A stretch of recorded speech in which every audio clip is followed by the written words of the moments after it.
오늘 말씀은 예수님을 우리가 이해하는 데 중요한, 아주 중요한 말씀입니다. 마태, 마가, 누가는요 예수님을 밖에서 보고 있어요. 밖에서. 마태는 유대인의 관점에서 보고 있고, 마가는 로마인의 관점에서 보고 있고, 누가는 헬라 사람들의 관점에서 보고 있다, 이렇게 말할 수 있습니다. 그런데 요한이 원래 예수님의 사촌, 이종 사촌이거든요. 그래서 예수님의 사촌이었던 요한은 예수님과 또 10몇 살 차이 나요. 그러니까 예수님이 어려서부터 요새 우리말로 하면 똥기저귀 갈아가면서 키웠던 사촌 동생입니다. 그래서 제게도 13살 차이 나는 동생이 있거든요. 개똥기저귀를 제가 갈아줬어요. 그래서 굉장히 예? 그거 그냥 할까요? 예, 그냥 합시다. 그래서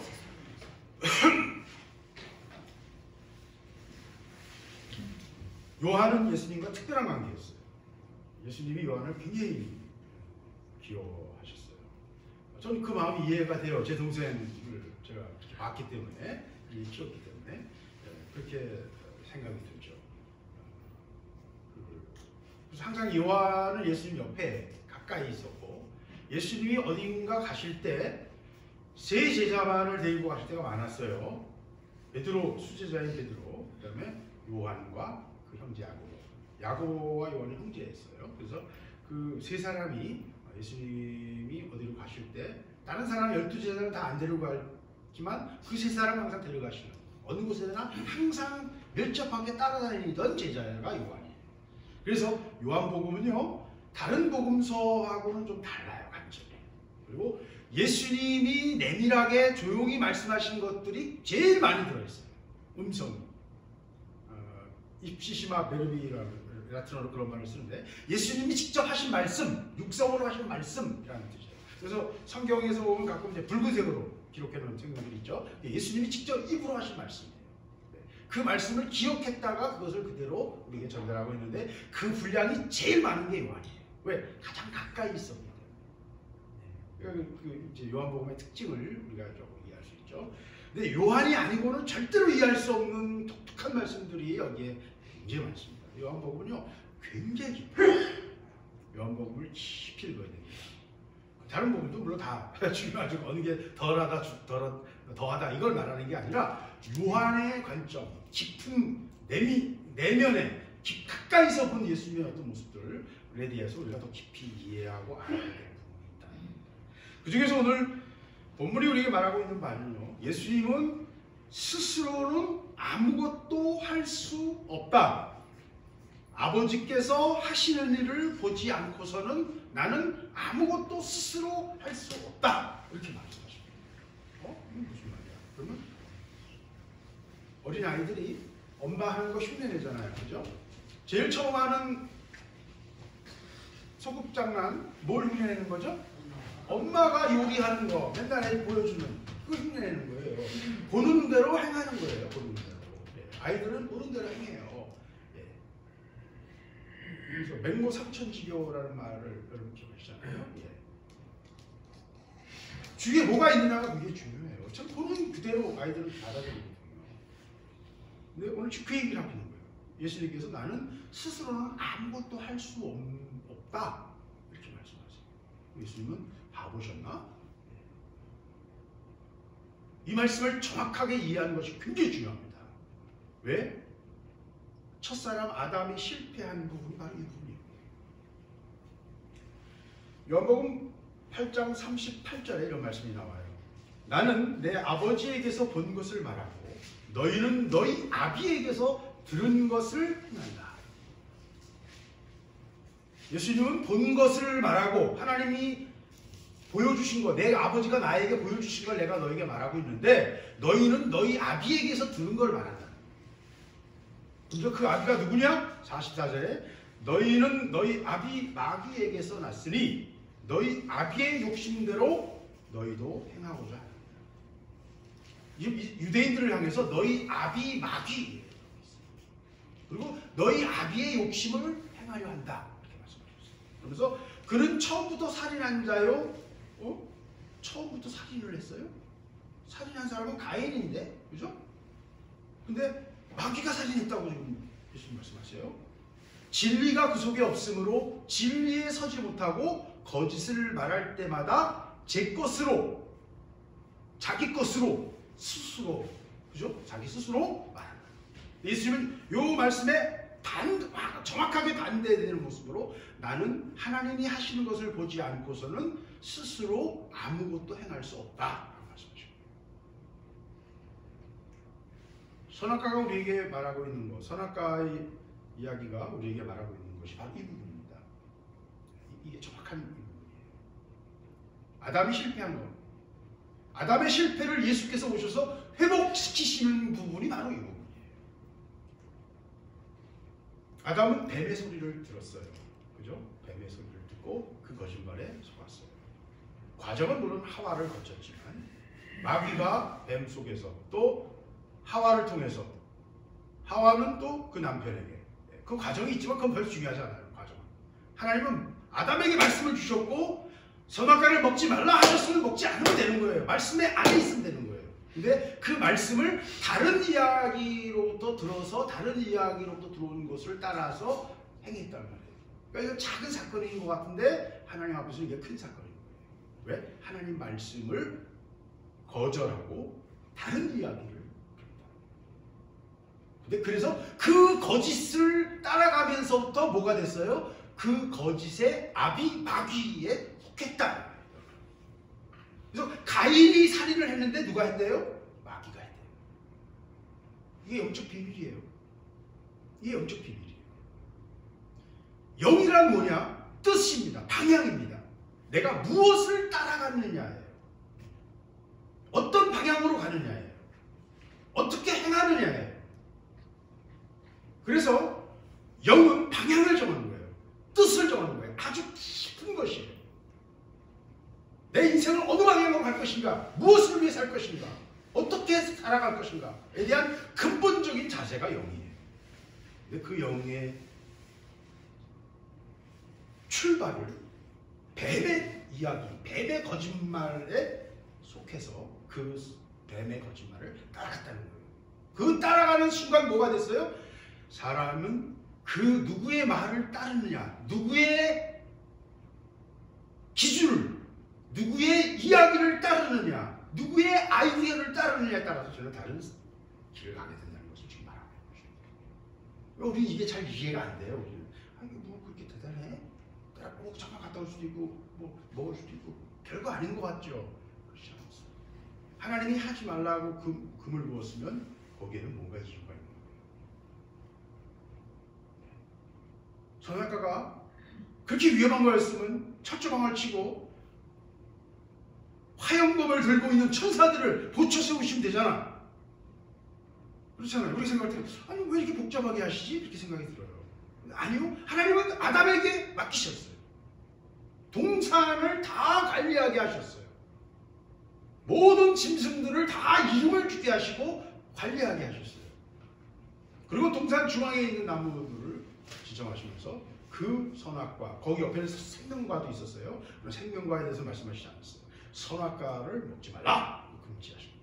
유일한 하나의 금지가 거기 있었던 거예요. 근데 아담은 아내의 말을, 아내는 뱀의 말을, 뱀은 실제로 누구예요? 그가 마귀였다는 거예요. 오늘 요한복음이 우리에게 말하고 있는 건 바로 그것입니다. 그래서 그는 처음부터 살인한 자요, 진리가 그 속에 없으므로 스스로 말한다. 이게 굉장히 중요한 포인트입니다. 사람은요, 진리가 없으면 자기 그냥 아이디어로 말해요. 자기 생각으로 말해요. 그 생각은 뭐예요? 성경에 의하면 거짓이에요. 왜? 영원한 실제 위에 서 있지 못하고. 진리는 어떤 상황이건 어느 시대건 그것이 변치 않는 옳은 것이에요. 그죠? 참된 것이에요. 상황에서 바뀌는 진리가 아니에요. 근데 진리를 알지 못하고 진리 위에 서지 못하니까 뭘 말해요? 자기 것을 말하고. 그것이 생각이 됐건 아이디어가 됐건 뭐가 됐건 자기 자신에게서 나온 무언가를 가지고 말하면서 스스로 말하게 됐다는 거예요. 근데 그건 뭐래요? 거짓말이에요. 왜? 진리가 없기 때문에. 선악과의 문제의 본질은 여기에 있습니다. 진리를 따라 행하려 하면 그 진리에 서야 돼요. 진리는 누구예요? 하나님 자신이세요. 하나님만이 선과 악을 판단할 수 있어요. 제가 뭐 여러 번 말했습니다만 여러분, 우리는 모든 것을 택할 때 그 선택하는 것에 유익이 있고 손해가 있습니다. 샴푸가 전 처음 나왔을 때를 기억합니다. 너무너무 신기했어요. 비누를 막 그 당시에는 뭐 찬물로 다 했잖아요. 옛날에 뜨거운 물이 별로 없었거든요. 그래서 찬물로 머리 감고 아침에 학교 가기 전에 막 머리가 떡이졌으면 일단 머리 감아야 되잖아요. 그럼 막 아침에 막 차 시간도 없는데 막 머리 감고 막 해야 되니까 너무 귀찮은데 샴푸를 쓰기 시작하니까 너무 편한 거야 이게. 이미 액체니까 조금만 하면 거품이 되니까. 그 샴푸는 굉장히 향기도 좋고 신세계였어요. 샴푸를 굉장히 좋아했는데 학생 때. 근데 중요한 건 뭐냐면 우리는 샴푸가 굉장히 좋다고 생각했는데 이 샴푸가 굉장히 심각한 문제가 있는 걸 발견합니다. 뭐예요? 샴푸는 인간의 호르몬과 비슷해가지고요. 몸 안에 침투돼서 호르몬을 교란시켜요. 분자가 비슷해요. 샴푸나 계면활성제들, 퐁퐁 같은 거, 설거지할 때 쓰는 거, 이거 다 똑같습니다. 그것들이 인간의 몸에 수많은 호르몬의 교란을 가져와요. 거기서부터 많은 피해를 보게 돼 있어요. 그것이 또 자연으로 흘러 들어가면서 바다 물 속에서 물고기들과 생태계에 많은 악영향을 미칩니다. 인간 지식이 없으므로 그냥 비누 대신 향기 나고 머리카락을 부드럽게 하는 좋은 것으로 샴푸를 만들었을 뿐인데 그 결과가 너무 후폭풍이 큰 거예요. 모든 유익은요, 유익 뒤에 대가가 있어요. 대가 없는 건 없어요. 모든 것에는 대가가 있어요. 치사한 대가일 뿐이에요. 하나님 앞에서 우리가 뭔가를 선택할 때 무엇을 위해서 선택하느냐 문제예요. 그 뒤에 어떤 대가까지 미루게 될지 우리는 모릅니다. 근데 이 조금 전에 말씀드린 샴푸나 이런 계면활성제들의 문제점은 근본적으로 DNA까지 봐요. 그래서 심각해요. 아주 심각해요. 치약이요? 여러분 치약 이빨 닦으면 너무 좋잖아요. 거기 치약의 효과적인 이유가 뭔지 아세요? 치약에 아주 작은 덩어리의 플라스틱 알갱이가 들어있기 때문에. 근데 그 플라스틱 알갱이들이 치석을 닦아내는데 효과적이에요. 그래서 우리는 전 인류가 지금 치약을 다 쓰고 있어요. 근데 문제의 핵심이 뭐냐면 그 작은 플라스틱 알갱이들은 자연에 존재하지 않는 것들이에요. 그 플라스틱 알갱이들이 바다에 들어가면서 플랑크톤들이 그 플라스틱 알갱이를 먹어요. 근데 그건 영양가가 없거든요. 플랑크톤은 그런 걸 판단 못해요. 있으면 다 먹는 거예요. 얘들은. 그러니까 플랑크톤들이 죽어요. 문제는 그 플랑크톤들이 바다에 있는 플랑크톤들이 지구상의 공기 산소의 50%를 걔네들이 생산하고 있어요. 이 상태가 계속 지속돼서 우리가 계속 치약을 쓰게 되면 모든 플랑크톤들이 죽고 산소 농도가 낮아지게 돼요. 그러면 폐활량이 적은 또는 폐에 질병이 있는 사람들은 서서히 질병으로 죽어가게 됩니다. 공기량이 산소량이 줄어들면 생태계 전체가 엄청난 영향을 받을 거예요. 우리는 그냥 치약질 한 것뿐이에요. 그거 알지도 못했어요. 근데 그것의 결과가 이렇게 될 줄 누가 알았겠어요. 제가 두 가지 예를 들었을 뿐입니다만 우리의 선택이 나도 모르게 나는 잠시 그냥 이익을 위해 선택한 것뿐인데 그 결과가 어떻게 될지 우리는 그걸 볼 능력이 없어요. 꿰뚫어서 모든 것을 이해할 수 있는 능력이 인간에 없다는 거예요. 그래서 그것이 진리에 서지 못한다는 말로 표현한 것입니다. 진리에 서지 못해요. 왜? 우리 그런 능력이 없어요. 그래서 오늘 예수님 뭐라고 하셨어요? 나는 아무것도 스스로 할 수 없다. 이게 정확한 거예요. 우리 그냥 지성질로 하잖아요. 다 모든 거를. 그죠? 예수님은 아무것도 스스로 할 수 없다. 예수님은 굉장히 어떤 사람이 볼 때는 무기력했어요. 베드로가 말 때도 그랬고 열혈당원인 사람들은 하여튼 열혈당원이 있던 제자가 있거든요. 그 사람들 시몬이었던 것 같은 뭐 이름이 있는데 열혈당원도 한 사람이 있고 또 가룟 유다가 보기에도 그랬던 거예요. 굉장히 무기력하고 굉장히 소극적인 것 같고 왜 저렇게 하실까? 저게 능력도 있고 근데 확 한 번 그냥 능력을 행하고 폭풍을 부르고 지진을 한번 흔들고 그냥 가볍게 제압될 것 같은데 왜 이렇게 멍청하게 무기력하게 저렇게 행동하실까? 우리가 예수님에 대해서 그렇게 생각할 수도 있어요. 제자들은 그렇게 생각했어요. 답답해했어요. 예수님은 아버지께서 하실 일을 보지 않고서는 아무것도 스스로 할 수 없으셨어요. 스스로 하지 않겠다는 말이죠. 할 수 없다는 말은 하지 않겠다는 말이에요. 아버지께서 행하시는 그것을 아들도 그와 같이 행하느니라.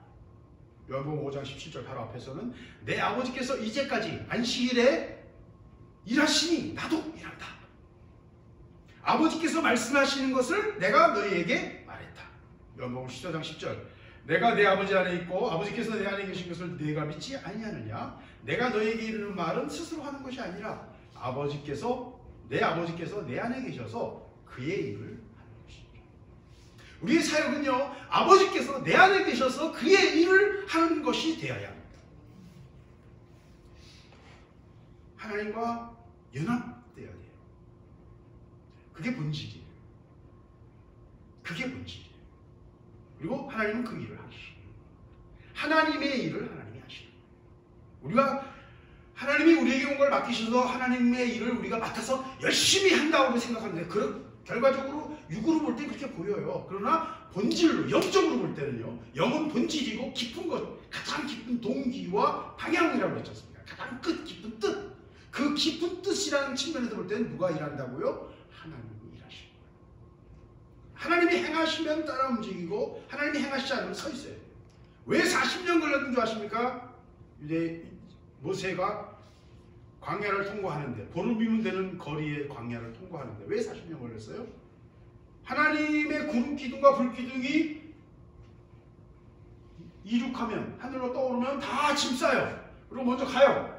그럼 한 4월길 정도 먼저 가서 거기에 또 서면 글로 선발대가 가서 거기 다 준비를 해. 그리고 다 이동해가지고 또 가요. 구름 기둥과 불 기둥이 안 떠오르면 거기는 계속 있는 거예요. 거기서 사는 거예요. 하늘에서 내려주는 만나를 먹으면서. 거기 광야라 물이 없어요. 그럼 하나님 또 돌을 쳐서 깨트려서 물을 만드신 거예요. 그게 광야 생활이었어요. 하나님은 하나님의 일을 하십니다. 20절 아버지께서 아들을 사랑하사 자기가 행하시는 것을 다 아들에게 보이시고 또 그보다 더 큰 일을 보이사 너희로 놀랍게 여기게 하시리라. 하나님은요 아들에게 모든 것을 보여주셨고 그리고 그 보이시는 것보다 더 큰 일도 하나님이 지금까지 해오셨던 것보다 더 큰 일도 그 아들을 통해서 행하시기를 원하신다. 그리고 너희들을 놀랍게 하실 것이다. 실제 예수님 죽은 자를 살리셨고요. 폭풍을 잠잠케 하셨고요. 소경이 눈을 떴고요. 보리떡 몇 개와 물고기 작은 어린 소년의 그 점심 작은 그 음식을 가지고 몇천 명이 먹고도 남는 기적이 일어났어요. 상상할 수 없는 일들이 일어났어요. 21절 아버지께서 죽은 자를 일으켜 살리신 같이 아들도 자기가 원하는 자들을 살리는 자. 엘리야와 엘리사가 죽은 자를 살렸죠. 그런 것처럼 예수님께서 죽은 자를 살리셨고 예수님이 너희는 내가 행한 것보다 더 큰 일을 행하리라 예수님 그러셨거든요. 성경에 오시면 내가 행한 것보다 더 큰 일들을 너희가 하게 될 것이다 라고 요한복음에 말씀하십니다. 그런 것처럼 베드로와 바울도 죽은 자를 살렸어요. 한술 더 떴어요. 이제 손수건만 갖다가 얹어도 그 사람이 쓰던 손수건만 갖다가 병자에게 이렇게 덮어도 그냥 병자가 자요. 상상하기 어려운 기적들이 일어났어요. 그뿐만 아닙니다. 이런 기적과 능력뿐만 아니라 아버지께서는 아무도 심판하지 않고 아들을 다 심판을 아들에게 맡기십니다.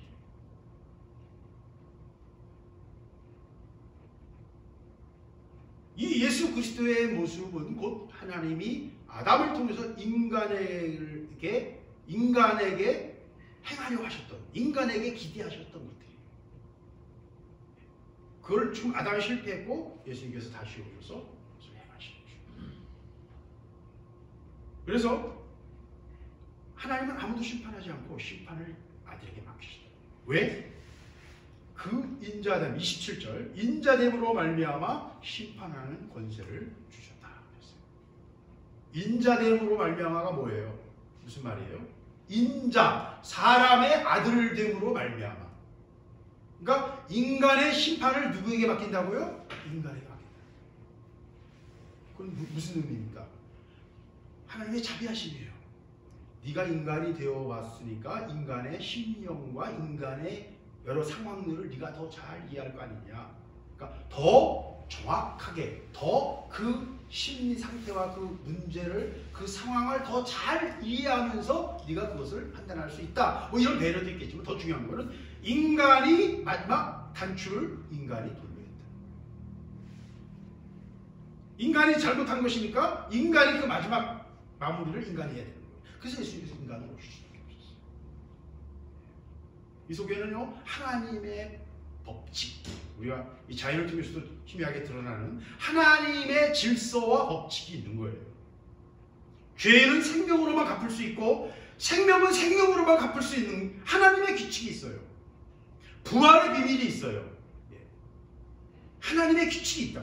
이 세상 질서, 우리가 눈에 보이는 질서 위에 있는 이 세상을 만들었던 하나님의 어떤 질서가 있다. 그 질서 속에서 지금 뭔가를 말하고 계십니다. 그래서 인자됨으로 말미암아 심판하는 권세를 주셨습니다. 이거 굉장히 중요한 얘기입니다. 왜 우리가 기도해야 됩니까? 하나님이 알아서 하시면 다 되잖아. 제가 가졌던 제일 큰 의문이 그것이었어요. 하나님이 오토매틱하게 안 돼요? 컴퓨터도 하는데 딱 시간 맞춰서 짜자자작 하고 그냥 바로 천사들 보내고 발진시키고 천국의 비행대가 막 날라오고 막 마귀들과 싸우고 좀 자동으로 합시다. 자동. 왜 귀찮게 이거 다 일일이 우리가 그걸 기도해야 되고 뭐 구해야 되고 참 되게 성가시네. 하나님 좀 자동으로 합시다. 그게 제일 큰 그 하나님의 그 뭐라 그럴까요? 투정이었어요. 근데 그 이유가 여기에 있습니다. 열쇠를 누가 돌려야 돼요? 인간이. 70년이 되었어요. 예레미야가 말했던 70년의 고난의 시간이 다 지나갔어요. 그래서 이스라엘 백성들이 포로에서 돌아와야 돼요. 그러나 그건 오토매틱하게 되지 않습니다. 자동으로 되지 않습니다. 누구의 기도가 필요했어요? 다니엘의 기도가. 열쇠를 그걸 깨닫고 열쇠를 돌리는 자의 기도와 행동이 필요한 거예요. 왜? 그 일은 인간의 일이기 때문에. 천사들은 인간이 사인을 해야, 도장을 찍어야 천사들이 움직일 수 있어요. 여러분이 기도 안 하면 천사들이 대기하고 계속 놀고 있는 거예요. 기도해야 돼요. 왜? 우리의 사인이 필요합니다. 우리의 동의가 필요합니다. 여러분의 삶의 문제에 여러분이 동의하지 않으면 하나님이 안 움직이세요. 볼지어다 내가 문 밖에 서서 네 마음의 문을 두드리고 있나니, 하나님 지금 우리 문 밖에서 기다리고 계세요. 기다리시는 분이세요. 그분은 세상으로 말하면 대통령이 왜 기다려요? 그럼 옆에 경호원들, 비서들이 달려와서 난리치고 막 빨리 일어나세요, 빨리 대통령이 와 있어요, 막 난리 법석을 칠 거 아닙니까? 근데 아니면 하나님 그렇게 안 하세요. 움직이지 못하게 하세요. 우리 스스로 결정하고 기다리신다. 그게 아버지의 젠틀함이고 하나님의 사랑. 하나님 그런 분이 인격적인 분이세요.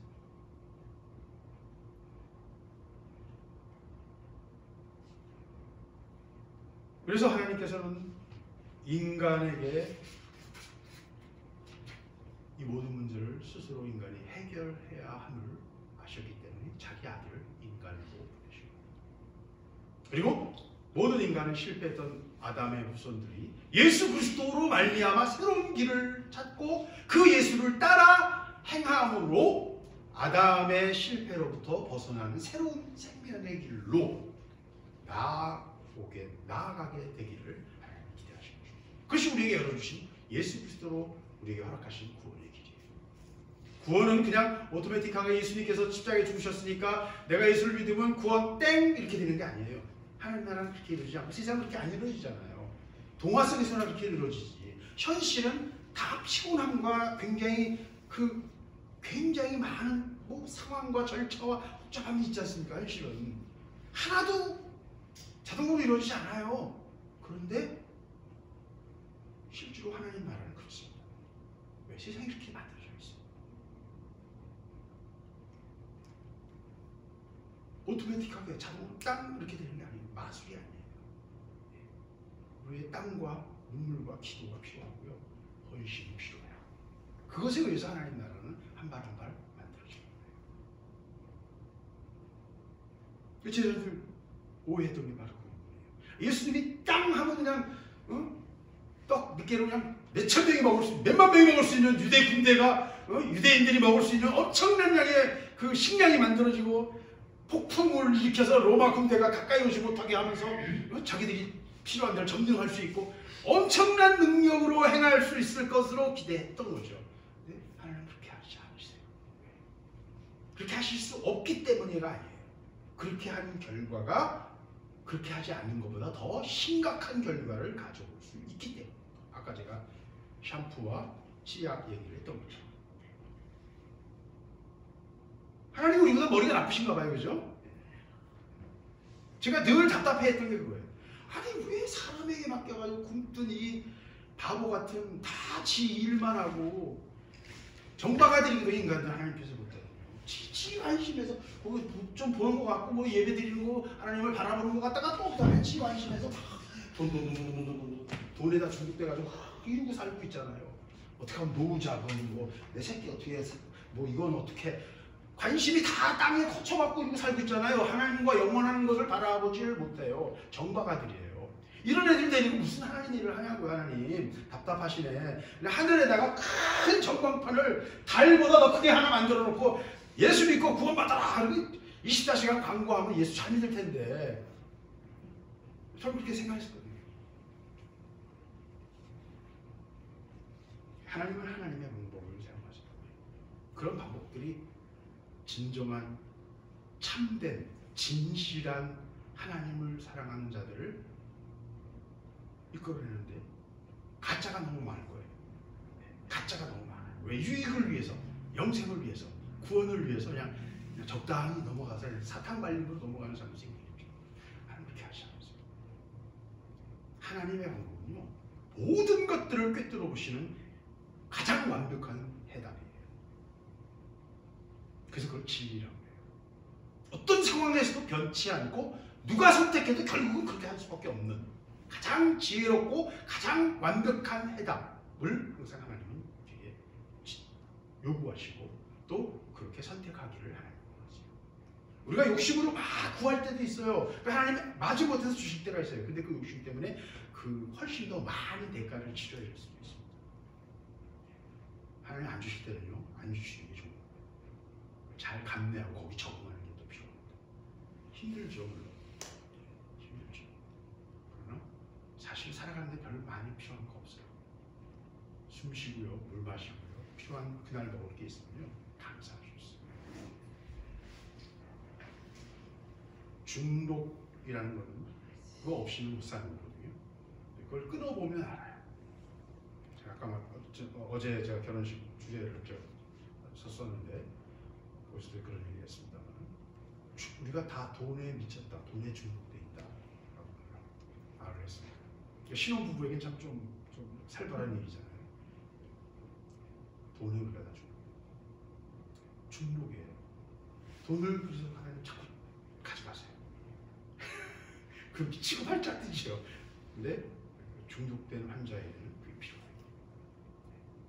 왜 여러분 이렇게 하나님이 이렇게 왜 예수 믿는 자들을 지질이 가난하게 만들고 왜 이렇게 찌질이 세상에서 쩌리고 바닥에 빌빌거리는 왜 이런 가난한 자들로 하나님 만드십니까? 그건 2000년 전에도 그랬어요. 그들은 대부분 노예였고 종들이었고 노예였고 가난한 자들이었어요. 처음 예수 믿기 시작한 사람들.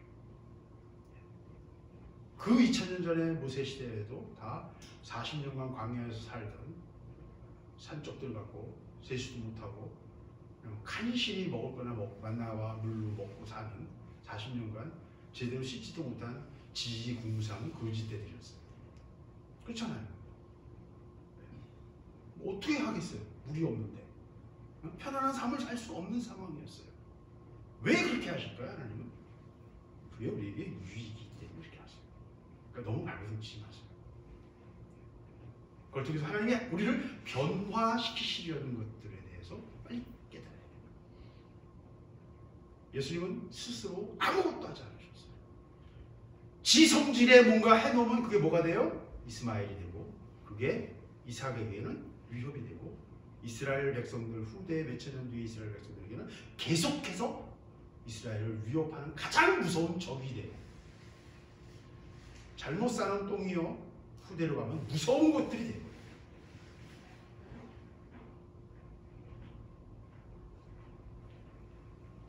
그래서 아무것도 스스로 할 수 없나니 하는 이게 하나님 앞에서 영적인 기본 자세예요. 영적인 기본 자세. 예수님께서 그렇게 사신 거예요. 그분은 누구보다 큰 능력을 가진 분이었지만 아무것도 하실 수 없었어요. 하시지 않았어요. 왜? 아버지께서 보여주시는 것, 아버지께서 하시는 것, 아버지의 뜻 안에서만 움직이려고 하신 거죠. 왜? 그를 벗어나는 순간 그것이 또 어떤 결과로 오게 될지 우리는 모릅니다. 다른 길을 가야 돼요. 온전한 뜻을 따라야 돼요. 순종해야 돼요.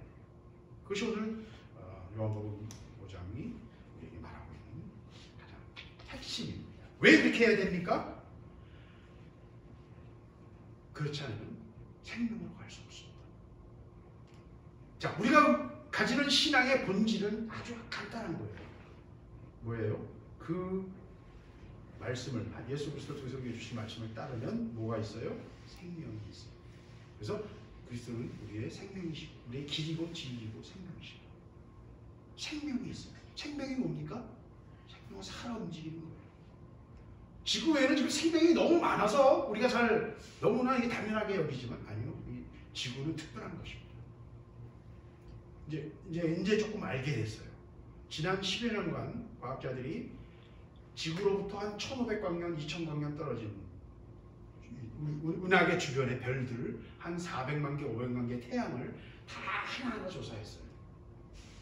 몇 개의 위성들을 통해서 그걸 조사를 했는데, 그러면서 뭘 찾냐면 지구처럼 가까운 데 있는 별들은 좀 알 수 있거든요. 너무 먼 데 있는 별들은 그걸 볼 수가 없어요. 너무 멀어서. 인간의 기술로 볼 수 없는데, 가까운 데 있는 별들 태양을 잘 보면 지구는 절대로 안 보여요. 지구 같은 행성들은 절대로 볼 수가 없어요. 너무 작고 어둡기 때문에. 그러니까 그 별들을 잘 보면 그 지구 같은 행성이 지나가면서 태양을 가리잖아요. 그 태양을. 그러면 어두워져, 빛이. 그건 이제 과학 정밀한 기계로 그걸 검증할 수 있는 거예요. 그래서 빛이 이렇게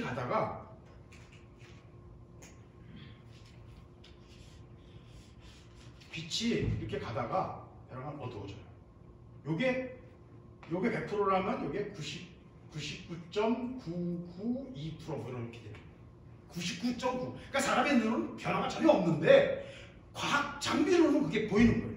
그래서 장비를 가지고 이렇게 지나가요. 요 때가 뭐예요? 지구나 금성이나 목성이 태양을 가릴 때, 지나갈 때.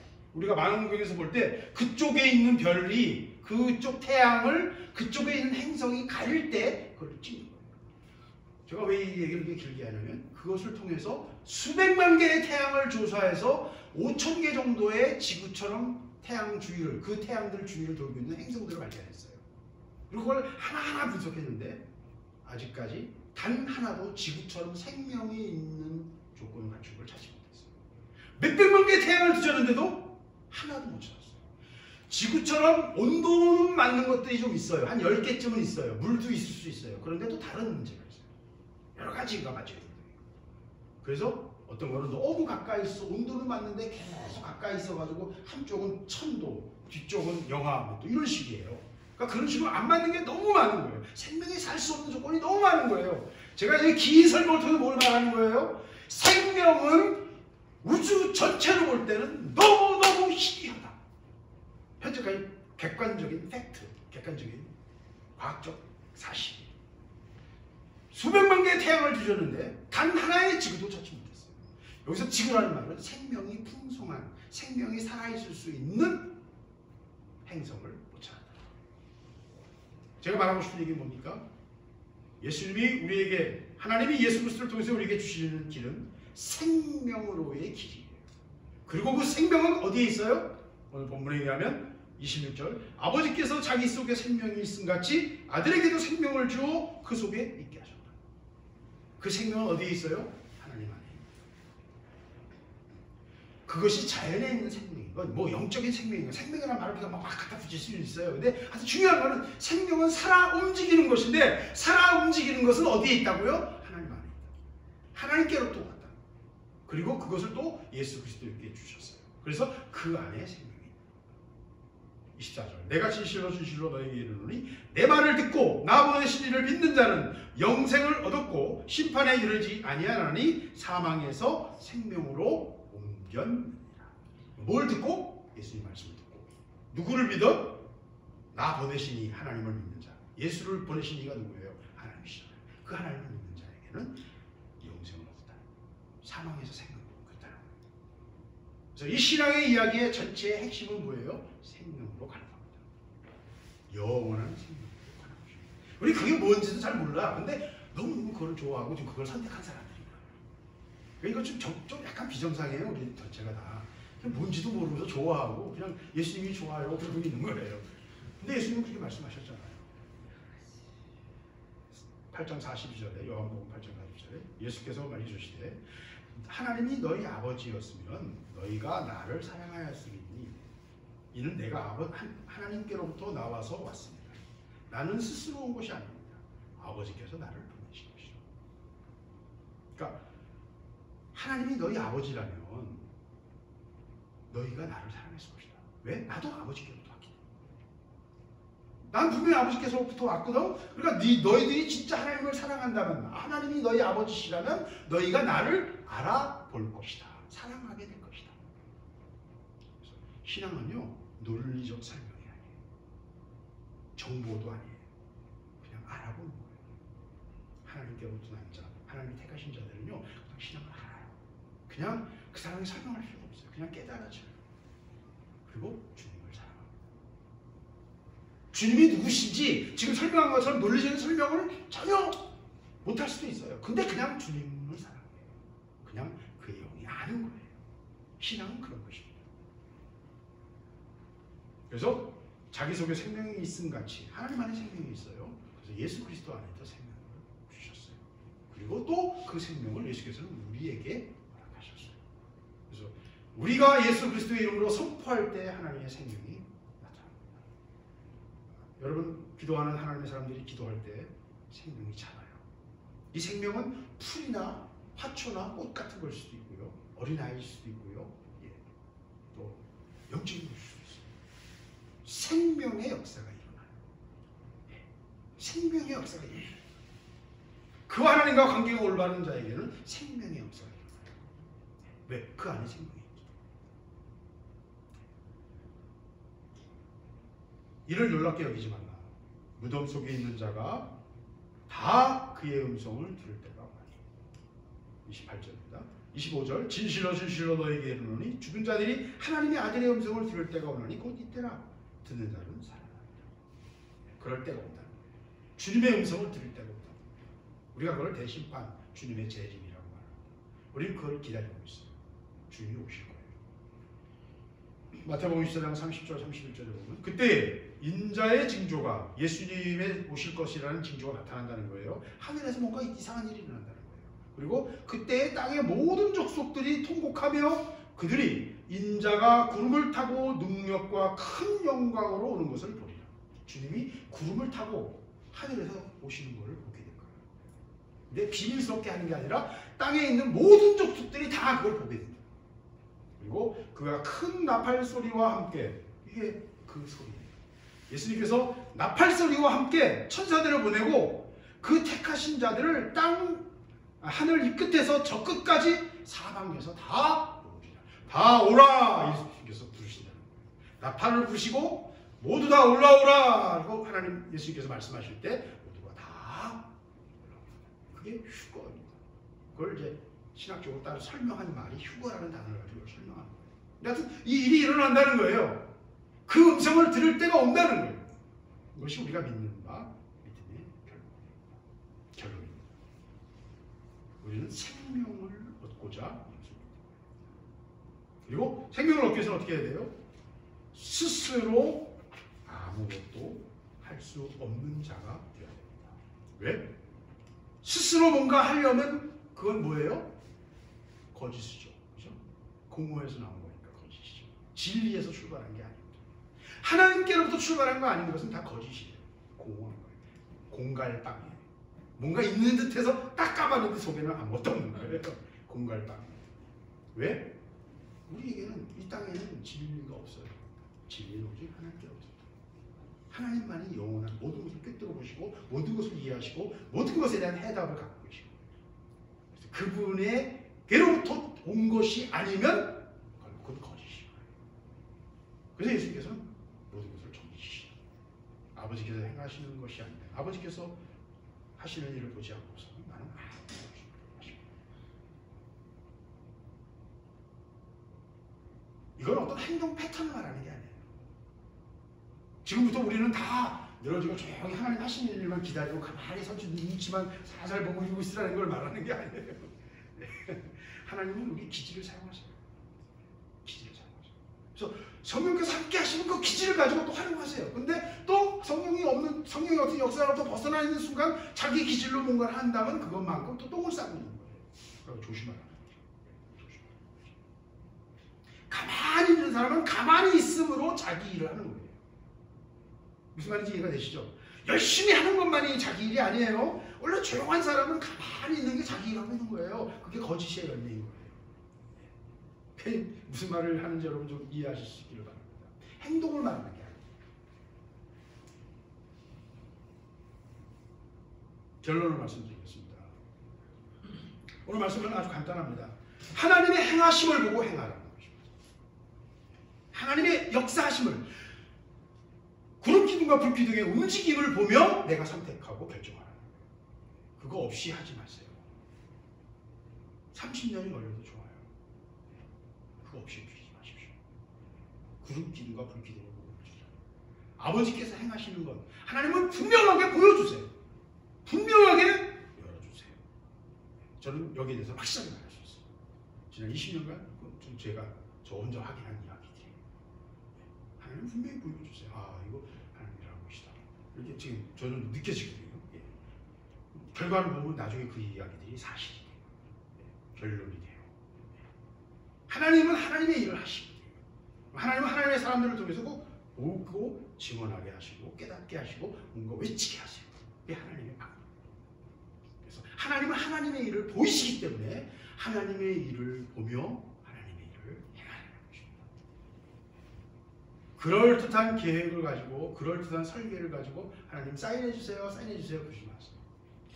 하나님 그런 식으로 일하지 않으세요. 하나님은 하나님의 일을 하나님이 하십니다. 하나님의 일을 하십니다. 그분 앞에 내가 얼마나 순종하고 쓰임받으며 사로잡혀 일하는가에 그리고 그것이 뭐 전부 다도 아니에요. 예수님 짧게 일하시고 끝났잖아요. 가장 큰 자였던 세례요한도 짧게 일하고 끝났어요. 그죠? 우리 인생 뭐 많이 하나님이 할 수 있다고 생각하지 마세요. 여러분이 잠깐 하는 걸 수도 있어요.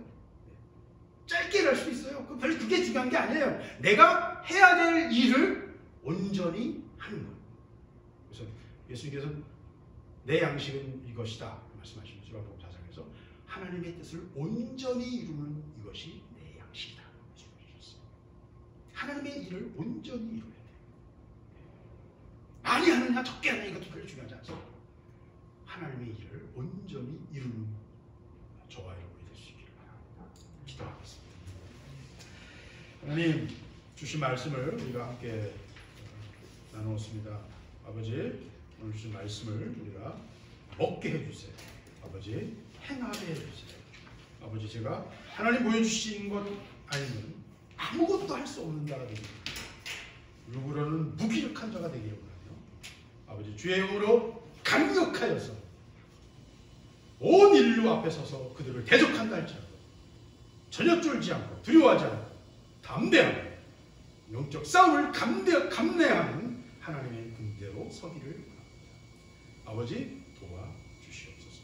이 마지막 때 하나님 쓰시고자 부르시는 주의 일꾼들을 아버지 기억하시며 저들에게 은혜를 베푸시며 빛을 비추시며 이끌어 주시옵소서. 오늘 주신 말씀을 따라 우리가 하나님의 행하심을 보며 순종하며 행하는 하나님의 사람들로 서게 하여 주시옵소서. 이 영적 질서의 기본 자세를 우리가 유지하게 하여 주시옵소서. 오늘 말씀을 주셔서 감사합니다. 예수 그리스도의 이름으로